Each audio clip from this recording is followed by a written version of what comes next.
Assalamualaikum warahmatullahi wabarakatuh. Perkenalkan, nama saya Muazzah Nazlah Hasifa dari kelas 3C Universitas Surya Kencana. Di sini saya akan melanjutkan tugas yang telah diberikan oleh Bapak Dr. M. Rendi Aryandi, SHMH. Ada kala merupakan perbuatan melawan hukum penguasa, lalu ada wewenang publik yang melekat pada jabatan aparat pemerintah atau badan tun berdasarkan peraturan perundang-undangan. Undang-Undang Nomor 5 Tahun 1986 tentang PTUN bukan objek tata usaha negara atau tun. Lalu bebasnya bersifat sepihak. Ada dua macam tindakan hukum TUN sebagai berikut. Pertama, ada tindakan hukum tun berdasarkan hukum perdata atau hukum privat. Yang kedua, ada tindakan hukum tun berdasarkan hukum publik. Yang pertama, tindakan hukum tun berdasarkan hukum perdata atau hukum privat adalah bahwa seseorang dibebani hak dan kewajiban akibat perbuatan yang dikehendakinya sendiri. Misalnya, menyelewengkan ruangan, pasal 1548 BW, jual beli pasal 1457 yang dilakukan oleh pejabat tun untuk kepentingan pribadi. Yang kedua ada tindakan hukum tun berdasarkan hukum publik, yaitu tindakan menurut hukum publik bersifat sepihak yang dilakukan oleh badan atau pejabat tun dalam rangka melaksanakan urusan pemerintahan dengan maksud menimbulkan akibat hukum. Yang kedua, ada pembentukan kehendak tun dari alat negara yang mengeluarkan suatu keputusan tun tidak mengalami kekurangan yuridis. Artinya, tidak mengalami salah kira, dualing, paksaan duang, atau tipuan bedrong. Yang ketiga, dalam peraturan perundang-undangan juga ditentukan bahwa bentuk dan prosedur harus menurut peraturan yang menjadi dasar keputusan tun.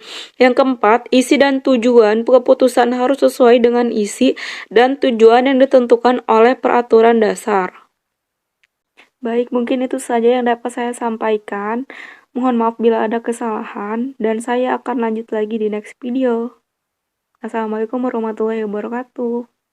Konkret adalah objek yang putuskan tidak abstrak tapi berwujud tertentu atau dapat ditentukan pemberian IMB atau si A.